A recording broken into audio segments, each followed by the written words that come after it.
I wanted to talk to you about your website, which is the Bernth.at, and also your Patreon. So what would you say to someone who's considering a membership on your website or joining your campaign as one of your patrons? What would you say to them? Yeah, I mean, the main thing is that I'm putting out, as you know, the lessons on YouTube, and I will never stop with that stuff, because I want to make that all of those insights accessible. But at some point, it's a bit difficult to get a structured learning experience from YouTube. So that's kind of what I thought with the first thing I did actually was those 2 courses I have, like the 10 Steps to Modern Shredding and the Sweep Picking Masterclass course, is that it's, from my experience, because I bought a lot of guitar DVDs and I joined a lot of online courses and all of that stuff, I always got the best amount of progress myself with structured programs. With, like, for example, my courses are over a 10-week period. You get new contents every single week. And it's just kind of building with the sweep picking course. It's just building on the sweep picking technique every single week. You start at the beginning and it gets more challenging. Mm-hmm. And that's something that's kind of difficult for me to achieve through my YouTube lessons, because you can make a playlist and you can make a content month about picking or something like that, but you risk one thing, that not all people are interested in sweep picking, only in sweep picking, and then you're dedicating your channel to sweep picking for 1 month, for example. Maybe you lose half the audience, half the audience, or maybe only episode 5 out of 10 is really popular and people only watch that one. And once again, you don't have that, you have to watch every single one. It's kind of difficult. So what I wanted to do is structured learning programs where I put all of my knowledge into. Maybe you heard 1 or 2 things about that on YouTube already, because I don't do my YouTube videos like, okay, I have to hide the most important knowledge because you only get that in my courses, and I'm only gonna make sales videos, so to say, every single week, showing you a little thing, and but you have to buy my course for the rest. That's also not the content I want to make. But I think the biggest difference is that those programs are just really structured. You get more and more content every single week. And especially with the 10 Steps to Modern Shredding course, my thing was put everything you know into this course. Like week 1 is timing and rhythm. Then we talk about chords, scales, arpeggios, about alternate picking, sweep picking, tapping, finger picking, playing without a pick, music theory.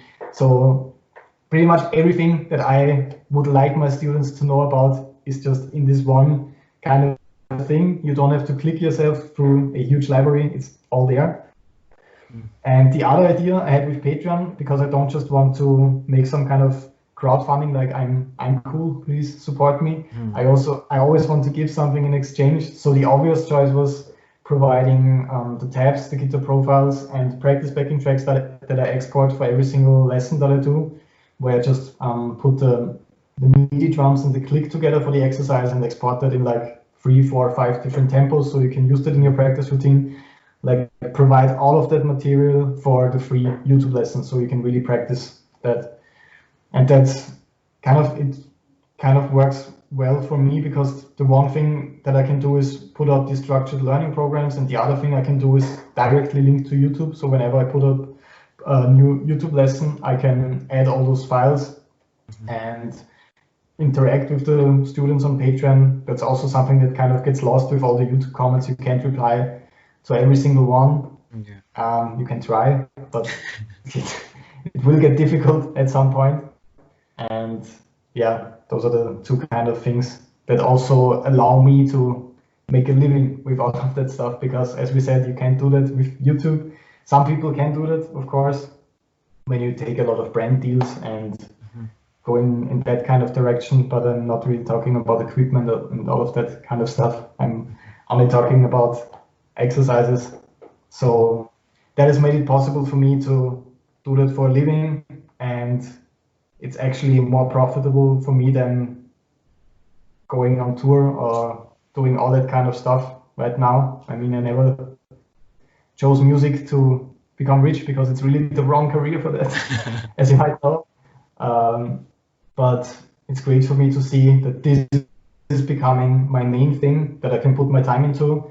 That's my kind of baby. That's something I put in the hours, something that has my name on it. If I fuck up, then it's my fault. It's just my thing. And I don't feel like a mercenary all of the time anymore, like playing for that band, but I'm not really a member. I'm just, I'm just over there, and they're doing their thing, and I'm just contributing a small part to that. So that's the reason why all of this is really, really interesting for me, that it's becoming my main thing, the thing that I really want to do, the thing that also sustains me in a way, that I have that aside from all the other stuff. So yeah, that's a really long answer. Okay, yeah, but that's a very clear and very distinct answer, and I think that's good enough of a reason for good enough of a reason for someone to, to sign up for the course. I think, like you said, it is quite true that it's a bit difficult for someone to find a structured format in terms of lessons. On YouTube, it's a bit of this here, a bit of that there. So there's no real sort of format there, which can sometimes be a bit tricky to learn, because sometimes, obviously, because it's just one lesson, so therefore a lot of details are left out, or maybe there's some foundation sort of information that's being left out, not on purpose, but because there's only so much that one person can put in a video to still keep it interesting at the same time, and not have a video that's 10 hours long. And I think it makes perfect sense for someone to sign up to kind of learn those techniques in like a very structured manner. So I think that's sort of like a very good reason for anyone who's looking to be either your patron, or to sign up for those two master classes that you have on your website there. Yeah.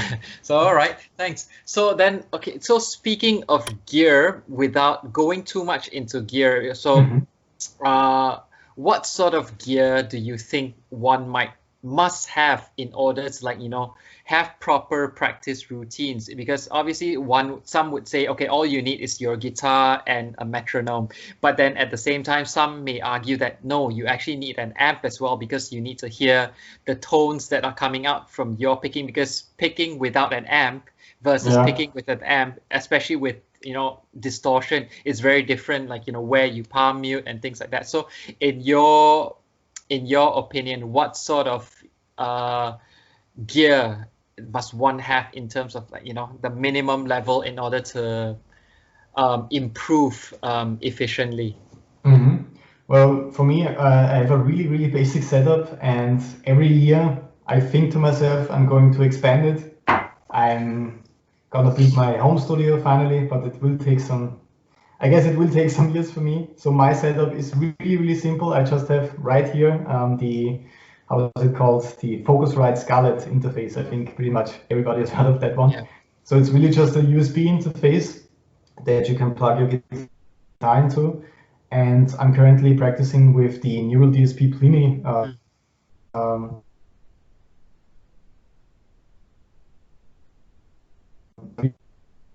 to play guitar, and I never really cared about buying all those pedals, trying out all those different amps. I wanted to have an easy solution that works and sounds okay or great in the best case, and so I can play. I never really wanted to go through, okay, I actually live above the biggest music store in my city, if in Austria even, that's right below, and I could go down there every single day and try out all the amps they have, and sometimes I think, I could go down there, and I never do. So I was just never that kind of guy, but I absolutely agree with you when you say it's probably not enough to practice electric guitar with just a metronome and just the guitar. Sometimes it's kind of good to actually listen to how you're sounding, but I always practice the stuff, and it's always the big question also, should you practice with a clean sound? Should you practice with a distorted sound? For me, I always tend to practice with a very small amount of gain, but I do practice with distortion, the stuff that I want to play with distortion at least, because sometimes it's actually a bit more difficult for me to mute the strings correctly and not to get overlapping notes with sweep picking, for example. Sometimes that sounds really good with acoustic guitar or with a clean sound, but then you turn on the distortion and you kind of feel like, okay, my hand movement is too exaggerated. I'm getting all this kind of strange feedback and noise when I'm touching the strings. So that is kind of important for me, but I also don't really have that super complex kind of setup. The only thing why I prefer practicing with like a digital amp, so to say, and not with a real amp in my practice room is because it's really easy for me to record the practice sessions, because I always load up Cubase. That's the image you see on Instagram every single day in the stories, like the workplace. I have Cubase started and practice time. I mostly record what I'm practicing, and I'm recording the eye track. So I can always go back to when I think like the alternate picking is really, really good today. I think I might have discovered something. You can listen to the eye track and compare it maybe and see, okay, I was picking with much less force today. I was trying that out at higher tempos and that worked really well.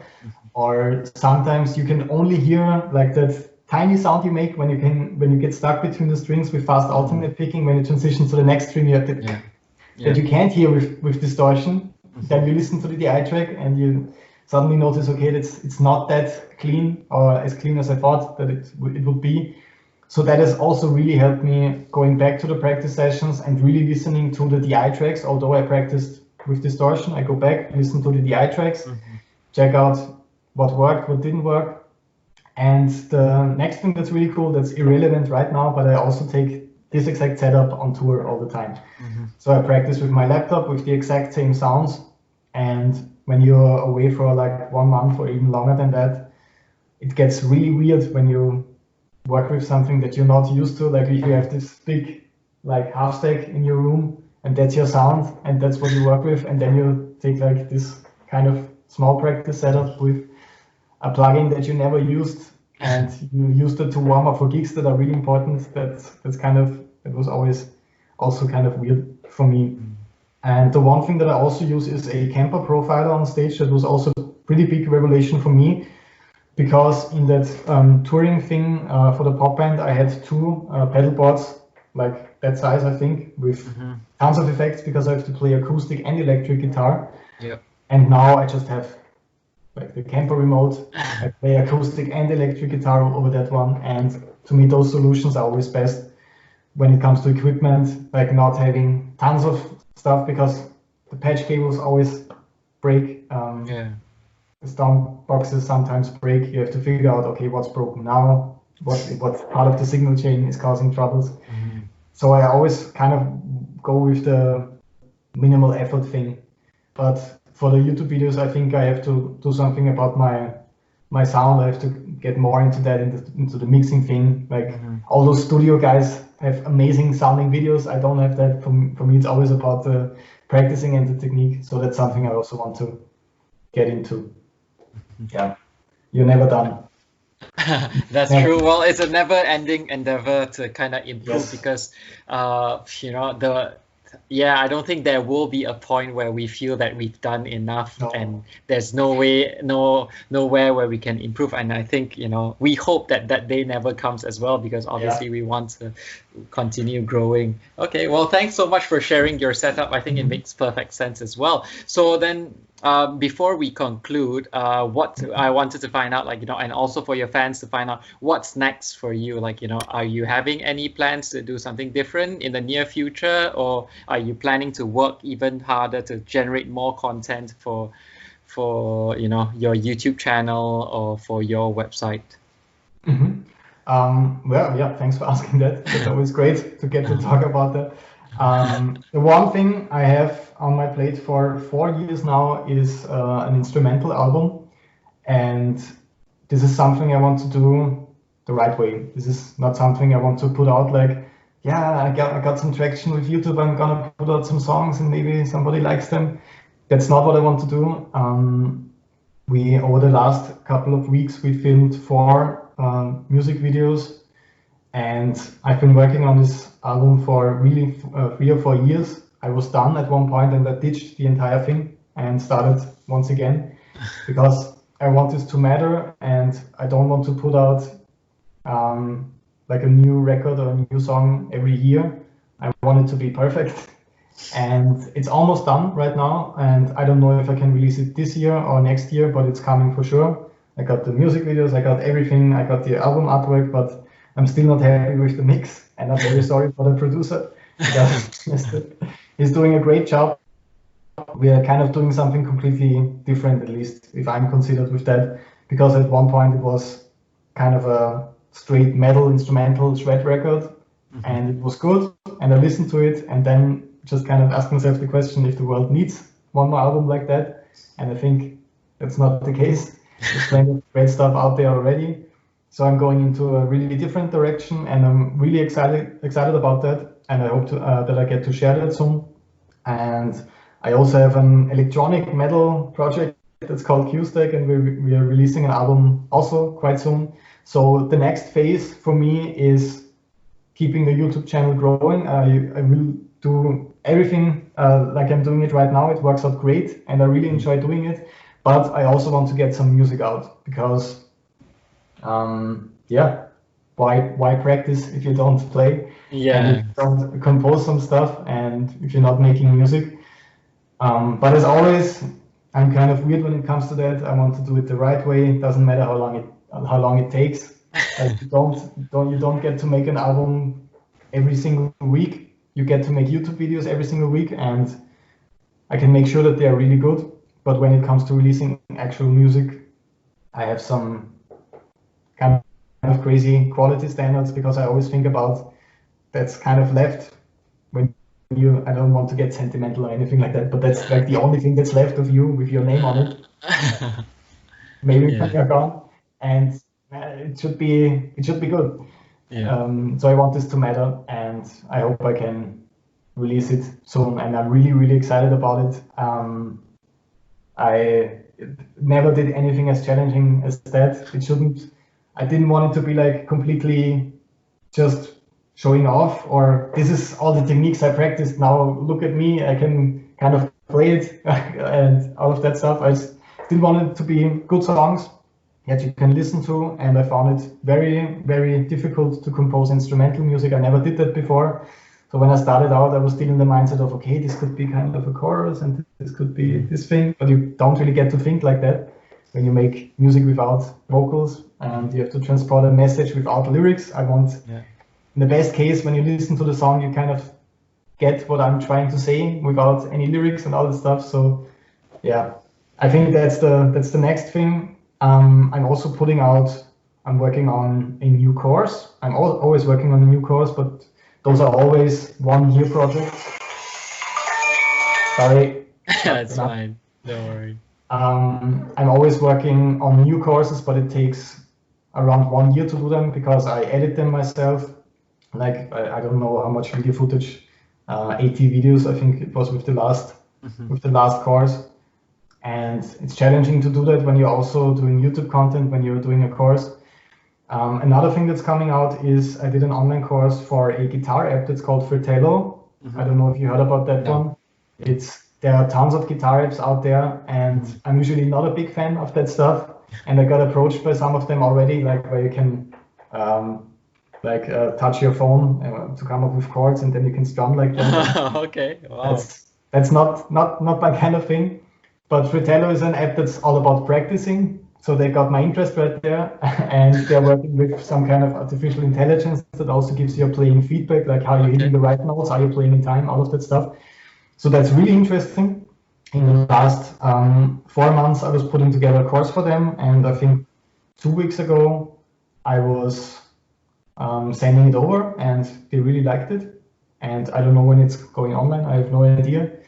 But that's also something that I'm looking into. Like, are there any other platforms that are doing interesting things? Like, I can't program an app. I don't know anybody who can program an app. It sounds expensive to do that. Yeah.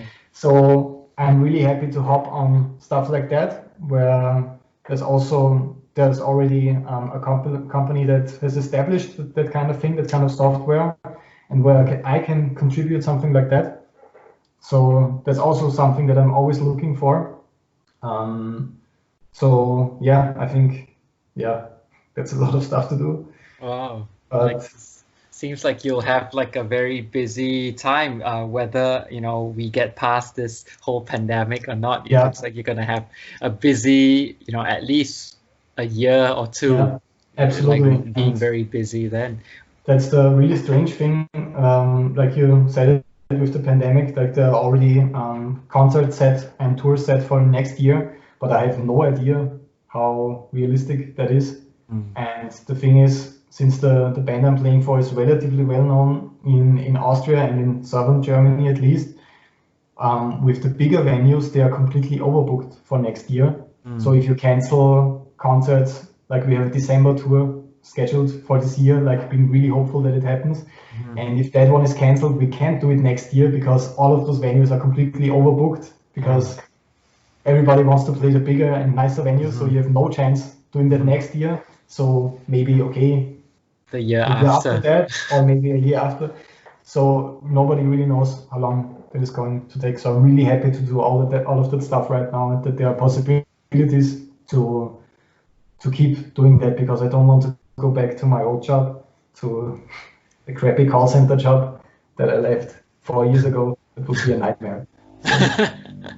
Okay, well, the good news is I think that, you know, there will be a lot of exciting stuff for you, especially with all these plans. So congratulations in advance for all that, and I'm sure a lot of us look forward to, you know, the content that you will be putting out, regardless of whether it's lessons or you know, your own originals. I think a lot of people, including myself, will be very keen on, you know, listening to your originals, because obviously with all that knowledge, you know, it's I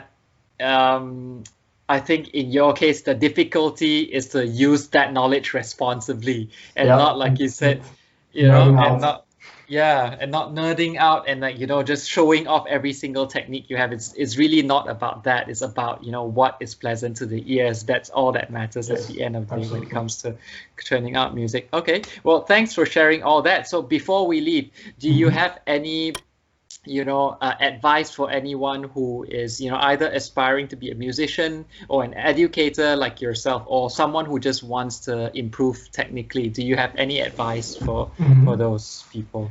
Well, for me, I can only share what really works or worked best for me. The thing that made a huge impact is the thing with the practice routine. Like, if you want to get better, if you want to master one certain technique, or it could also be a song. Not everybody's obsessed about technique and theory. If you just want to master this one thing, if you work on that every day, you will get better at it. I know it sounds really stupid, but it's this thing like the compound effect, I think it's called. I read a couple of books on that as well, because I find it fascinating. It's not really the amount of time like that you put into it. A lot of students start out really excited with 3 or 4 hour practice plans. And while that is great, if you can keep that up, I make the observation that most students stop with that after 2 weeks, because it's not fun for them to have to practice again. Okay, 3 hours of my life gone, and you kind of start the practice session not really excited about all of that. So to me, it's never been about the time. It's always been about the consistency, working on it every single day for just 1 hour. That way you end your practice session and I'm already looking forward to the next one. And when I wake up, I'm really looking forward to practicing. It's like the perfect time for me to do all that. So I would suggest even to people that are very intimidated by 1 hour every day, just start with 30 minutes or 15 minutes or 20 minutes, whatever it is. You will see that it's a lot of fun, and those 30 minutes will become 45 minutes, and that will become 1 hour eventually.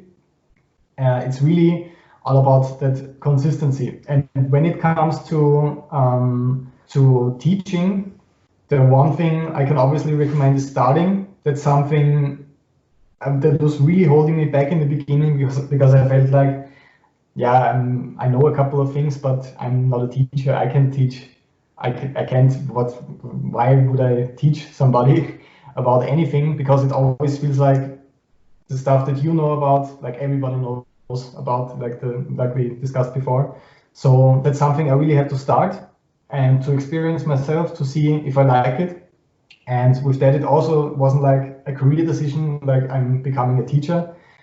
I just tried it, I liked it, and at one point I kind of hit a wall with how I can communicate certain things, especially when it comes to theory. And that's when I enrolled in the conservatory to study jazz guitar and instrumental pedagogics. And that's where a lot of stuff became very clear. That's where I learned the most in my entire career in those 4 years, because I had a great, amazing teacher called Konrad Schrenk, an Austrian guitar player who is insane. Like, he plays anything you put in front of him, he plays like he's an authentic master at this. It doesn't matter if it's Latin, if it's jazz, fusion, metal, he also studied classical music, of course. So it really doesn't matter. He plays anything, and he taught me pretty much everything I know right now. And he was a huge influence for me. And so if you want to become an educator, I would suggest just starting giving lessons to beginners, for example. Maybe you don't even like that. Like, maybe you really don't enjoy it, then there's no sense. It doesn't make any sense to further pursue that. And the other thing, aside from teaching yourself and just seeing if you like it, is also get some education yourself and get better. You don't have to get a degree. Like, it doesn't matter if it's my studio career, my life career, or YouTube or courses or anything. Nobody ever asked me about my diploma and about my grades that I got at the conservatory. Nobody cares about that. So it doesn't have to be that kind of classic education. It could also be one teacher that you learn everything from.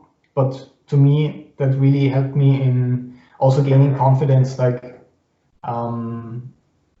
I studied about all those things. I passed the tests, almost all of them, all the time. No, I think I just failed one of them that I'm not really proud about, but in the end it all worked out.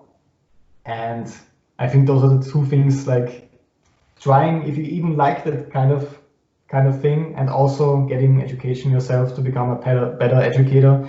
Because when somebody's telling you something and your mind kind of clicks and you understand that did more things to me than like learning the one thing. I also kind of always observed like how he explained it to me, and because it was some kind of trick, like some kind of way. Okay, he was turning around, he was showing me that kind of thing, or he was explaining it like in such a dumb way that I can never forget what he just told me. Like, it's so stupid that I will remember it forever. Like, yeah, it's just those two things, teaching yourself and also getting some education. I think it's the basic thing. And I don't know if you asked about the online stuff as well. I know that a lot of guys, a lot of players are getting into the online world right now because of the challenging times we have.